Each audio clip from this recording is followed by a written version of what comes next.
അയാൾ എന്താ പറയുന്നേ? എനിക്കറിയാമേ എന്തോ കാര്യമായിട്ട് പറയുന്നു.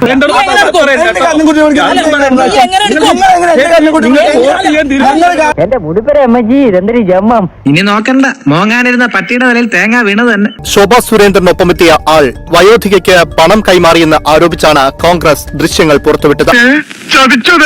നിനക്കിനി ജയിക്കണമെങ്കിൽ ഒറ്റ വഴിയേ ഉള്ളൂ, കുടുംബക്ഷേത്രത്തിലേക്ക് ഒരു നേർച്ച നേർന്നേക്ക്, ചിലപ്പോ ഫലിച്ചേക്കും. പാലക്കാട് പിരായിരി പഞ്ചായത്തിലാണ് BJP വോട്ടേഴ്സിനെ സ്വാധീനിക്കുന്ന ആരോപണം. സാരി നൽകുന്ന ചിത്രങ്ങളാണ് പുറത്തു വരുന്നത്. സാരി ഈശ്വര, ഓരോന്നോരോന്നെ പുറത്തേക്ക് വന്നോണ്ടിരിക്കുകയാണല്ലോ. ഞാൻ കാണാത്ത ഒരു സ്ത്രീ, എന്റെ കൂടെ യാത്ര ചെയ്യാത്ത ഒരു സ്ത്രീ. ഒന്നും എനിക്ക് കമ്പനിയില്ല, എന്നെ എന്തിനെ ഇടയിൽ കൂടി നിർത്തിയേക്കുന്ന? എന്റെ സംഗതി നേരെ പോ എന്നുള്ളതാണ്. ഈ കൈകൾ മാർപ്പാപ്പയെ പോലെ പരിശുദ്ധമാണ്. ഞാൻ കാണാത്ത ഒരു സ്ത്രീ, എന്റെ കൂടെ യാത്ര ചെയ്യാത്ത ഒരു സ്ത്രീ. ചേച്ചിയുടെ കാറിലാണുള്ളത്. ചേച്ചിയുടെ കാറിൽ ഇതിപ്പോ ചെറുത്താനും കടലിലും നടുക്കുവിട്ട പോലെ ആയില്ല.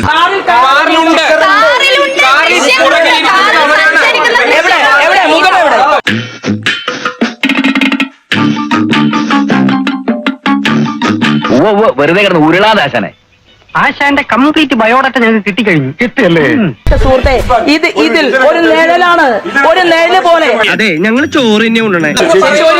നിങ്ങൾ തന്നെ ഷൂട്ട് ചെയ്ത, ശോഭ ചേച്ചി തന്നെ ഷൂട്ട് ചെയ്തിട്ടുള്ള ദൃശ്യങ്ങളിൽ ഈ വിനേഷിന്റെ കാറിന്റെ മുൻവശത്ത് ഇരിക്കുന്ന സ്ത്രീയുടെ ദൃശ്യമുണ്ട്. അത് അവളുടെ ഭാര്യയാണ്, അവളെ ചോദ്യം ചെയ്യണം.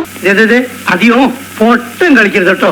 കാറിലുണ്ടായ സ്ത്രീയെ അറിയില്ല എന്ന് അവർ പത്രക്കാരോട് പറയും. എനിക്കറിയില്ല, എന്റെ കാറിലുണ്ടായത് നിഴലാണ്. നിഴല് മുല്ലപ്പൂവും വെച്ച് വരുന്നത് നമ്മൾ ജീവിതത്തിൽ ആദ്യമായിട്ടാണ് കാണുന്നത്. നീ കൂടുതൽ വിശദീകരിച്ച് നാറാൻ നിൽക്കണ്ട. വയോധികയ്ക്ക് പണം നൽകിയ സ്ത്രീ NDA സ്ഥാനാർത്ഥി ശോഭാ സുരേന്ദ്രനൊപ്പം നിൽക്കുന്ന ചിത്രങ്ങൾ പുറത്തുവിട്ട് കോൺഗ്രസ്.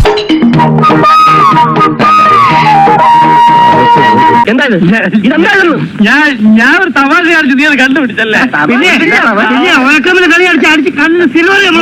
പൊതുജനങ്ങളുടെ ശ്രദ്ധയ്ക്ക് 2 ദിവസത്തിനകം ഞാൻ കൂടുതൽ ശക്തി ആർജിച്ച് ഇവിടെ തിരിച്ചെത്തുമെന്ന് ഊന്നി പറയുകയാണ്.